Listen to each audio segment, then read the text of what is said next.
Final যখন judgement জজ সাহেব শোনায় তখন ইট ইজ অ্যাপারেন্ট যে ইন্টারিম জায়গাগুলো, ইন্টারিম মেজারের জায়গাগুলো আর থাকে না।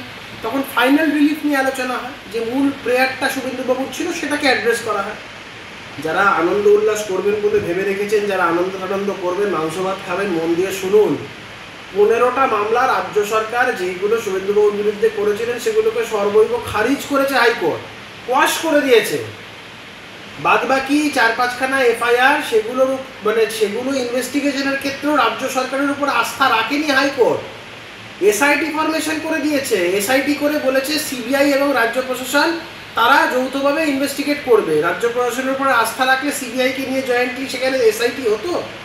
তো যারা আনন্দ উল্লাস করছেন তাদের বোঝা উচিত এই লড়াইয়ে জয় শুভেন্দু অধিকারীর হয়েছে।